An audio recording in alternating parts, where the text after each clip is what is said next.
You can read this whole book thinking Dragon School is just survival of the fittest, but the ending drops a single reveal that flips everything you thought you understood.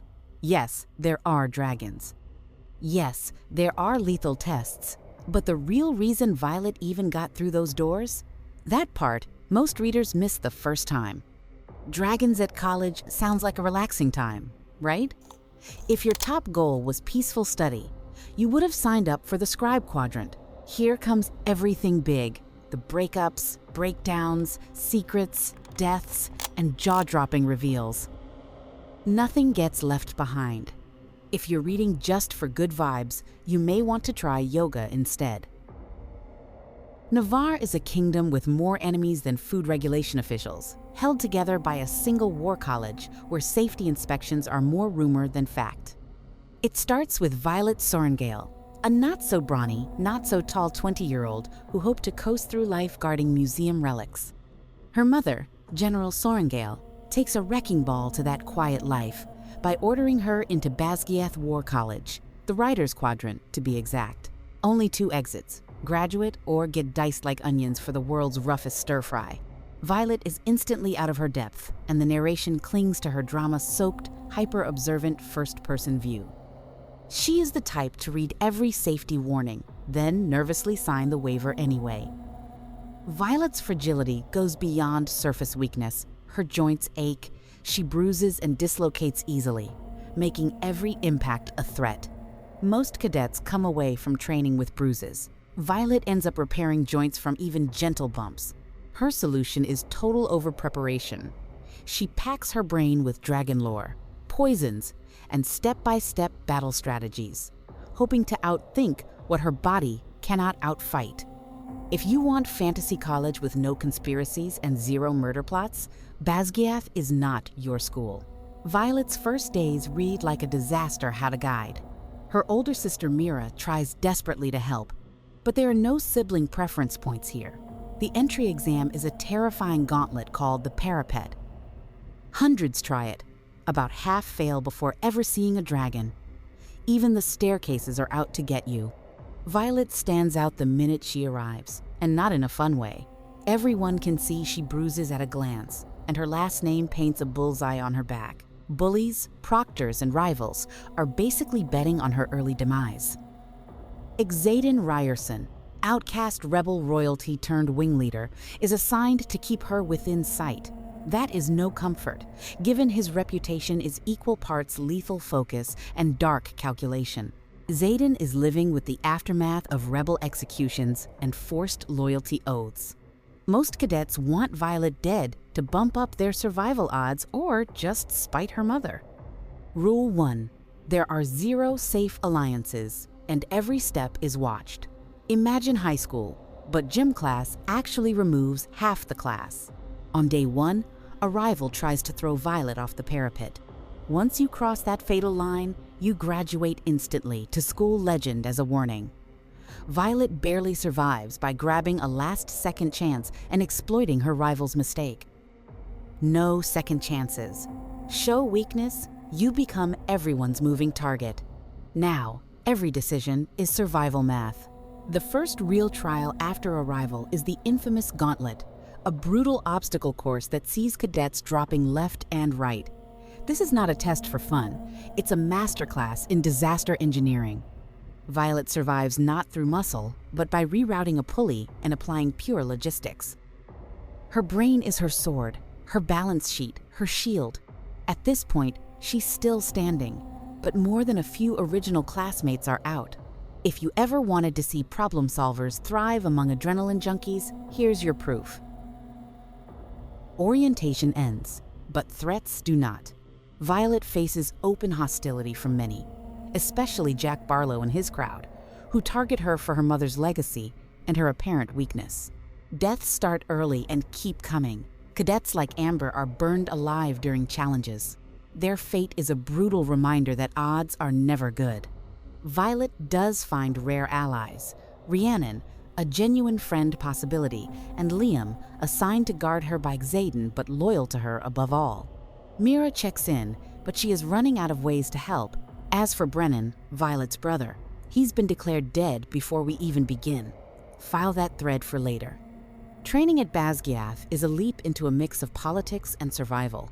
Imagine dodgeball, but the other team has knives and permission slips for murder. Violet soon realizes half the riders would happily see her gone. The rest just hope not to be next.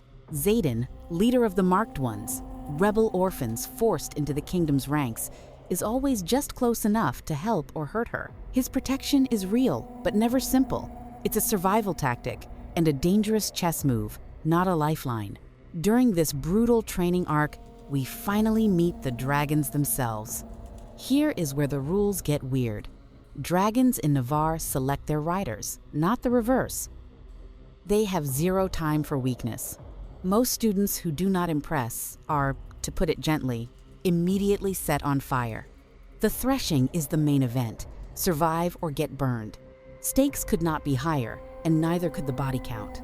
When a dragon bonds, riders gain magical signet powers, and the bond can heal or destroy, sometimes driving a rider to madness if it fails. Violet, deeply aware of her limits, studies dragon types, behaviors, and patterns. Reds are fiercest, large ancient blacks, the most respected, blues, clever, golds almost mythical. She has to hope knowledge will tip the scales. But can brains substitute for strength when dragons favor raw power? As training intensifies, tension between Violet and Xaden hits a rolling boil. He is always circling, a threat that is also her closest protection. Meanwhile, Dane, her childhood friend, is more into rules than dealing with chaos or the syllabus.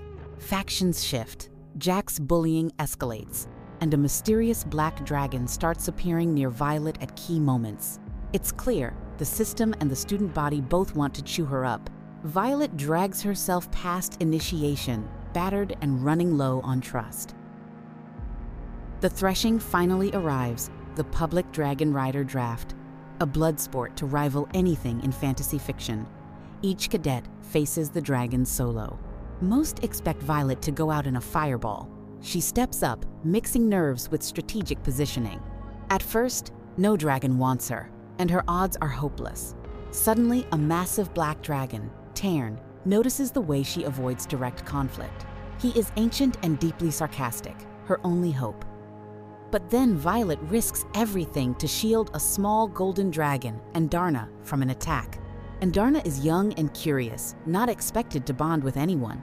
In this unprecedented moment, both Tairn and Andarna choose Violet. For the first time in living memory, a single rider bonds to two dragons.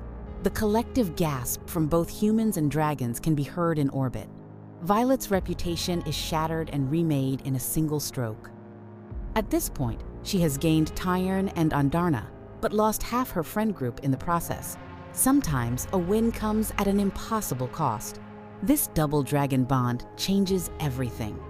Dragon hierarchy is a serious business.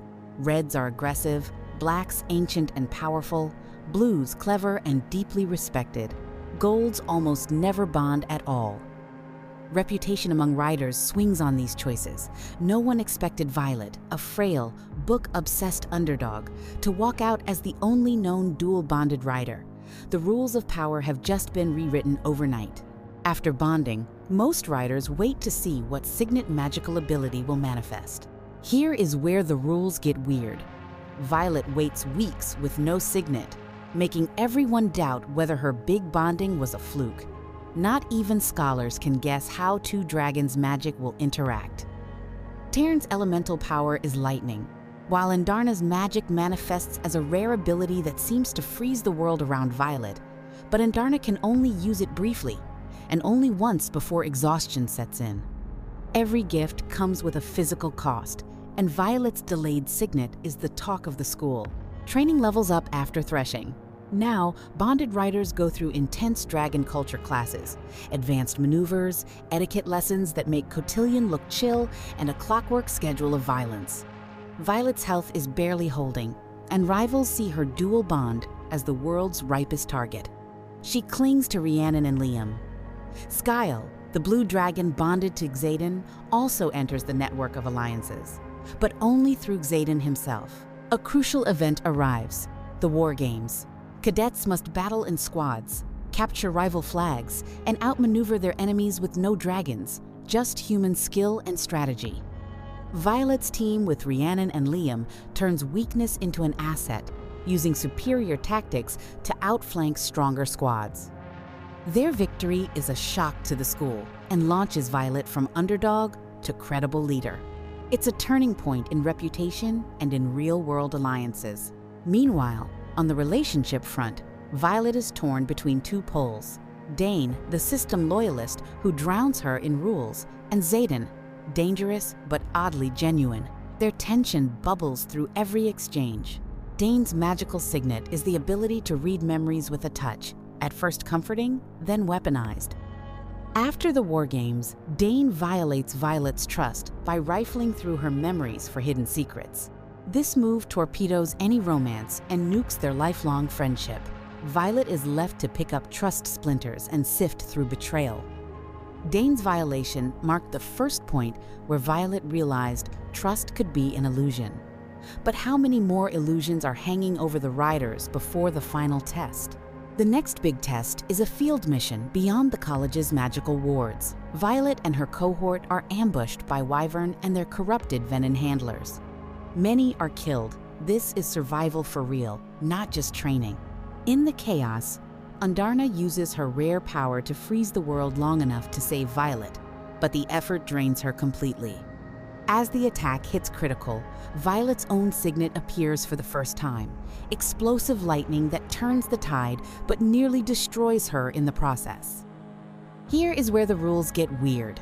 Venom are revealed as corrupted humans, sorcerers who have overloaded the magical system. They command Wyvern, monstrous dragons, and collaborate with griffin-riding enemies. Navarre's government claims the Venom were long gone, but it's all lies. The wards protecting the kingdom are failing, with Dragon Rider cadets used as disposable shields. This is why so many young students have died, sacrificed on the altar of leadership's cover-up. Back at Basgiath, denial is policy. The faculty gaslight survivors, refusing to admit what really happened.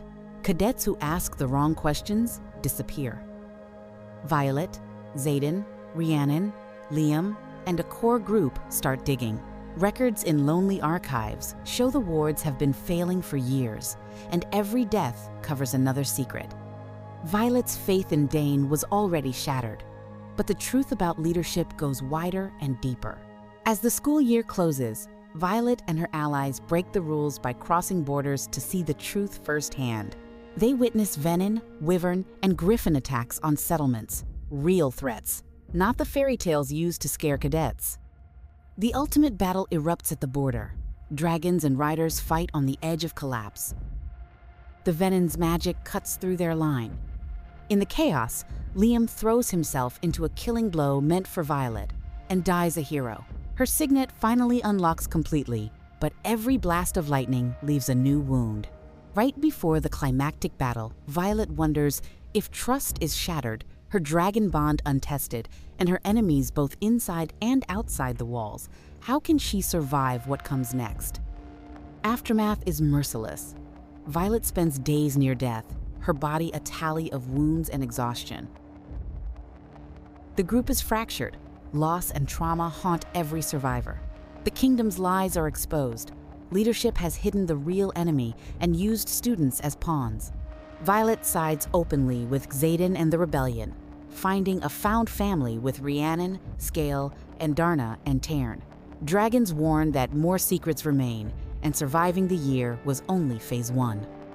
Basgiath is in chaos. The Greater War is now both public and private. The real ending lands like a thunderclap. Violet's brother Brennan is alive. The authorities faked his death, and he has been leading the rebellion on the kingdom's edge the entire time. Brennan's return shatters all Violet's assumptions about family, loss, and loyalty. Her mission is no longer just survival. Now she must defend her remaining family and rip through the system's biggest lies. That quiet scribe life? Never real, never an option again. Here's what opened, shifted, and still looms after the final page. Violet's relationship with Xaden, previously shaky and built on strategy, became a true partnership, bonded by trauma and necessity. Her trust in Dane was completely destroyed, a wound even deeper than any physical blow. The Riders Quadrant entered a new era. Dual-bonded riders are the talk of dragon society, and power has changed hands. Rivalries turned into desperate alliances, while Violet's group fused into a found family, grieving but determined. Navarre's leadership stands exposed. The cover-up of the Venin menace is public, the old ways have failed, and the power vacuum is sucking in every surviving force. The dragons themselves realize their future depends on changing how riders are chosen and trusted. Liam's death remains unresolved grief, a galvanizing loss for Violet and her friends. His sacrifice broke their innocence and cut the group in half. Brennan's secret role as the rebel leader shakes every known alliance. Blood family and found family have to merge, or the rebellion will splinter before the next war even begins. Here is where the rules get weird. The double bond with Tairn and Andarna means Violet's powers should not exist, marking her as both target and asset. Society's old rules insisted only physical strength mattered, but dragons now reveal they prize courage, tenacity, and adaptability above all. Violet, the perpetual underdog, became the catalyst for an unavoidable revolution in Dragon Rider society. The path for the next struggle is set, broken trust everywhere. A kingdom's magical barriers on borrowed time, and Dragon Society on the verge of rewriting every law that held it together. Violet's story moves from narrow self-preservation to shaping the future of her world. Betrayal's Dane's violation, leadership's cover-ups destroyed every old certainty, leaving only rebellion as a guiding force. Each power shift and alliance is set for open war on both sides of the border. Her greatest strength is refusing to accept the rules that wrote her off as collateral. Now the stakes are greater than ever. With Brennan's return and the wards breaking down by the hour, Venin and Wyvern are massing for a final assault. Xaden and Violet are united as partners, and maybe more, but trust is still fragile. Liam's absence lingers over the group, while Rhiannon and the survivors become the nucleus of Violet's new chosen family. She is no longer just the general's frail daughter, but the rider setting every board for the coming battle. The book closes with Violet battered but unbroken, staring into a future shaped by battles inside and outside the kingdom's crumbling walls. Corruption in the old regime is finally exposed. Venin and monsters are openly on the move. Her longing for shelter is gone, replaced by determination to protect the family and allies left to her, regardless of the cost. The peaceful life with just books and quiet days is so far behind, it feels impossible. True strength? It's refusing to accept a system that writes you off, especially when everyone expects you to fail. If you saw every twist coming, I don't know whether to hand you an award or check you for prophecy. For recaps that tackle every hard twist, tap subscribe and tell me your wildest Rider Quadrant theory below. If you are hooked on this world, check out our deep dive on the sequel before it hits your shelf. Ride on.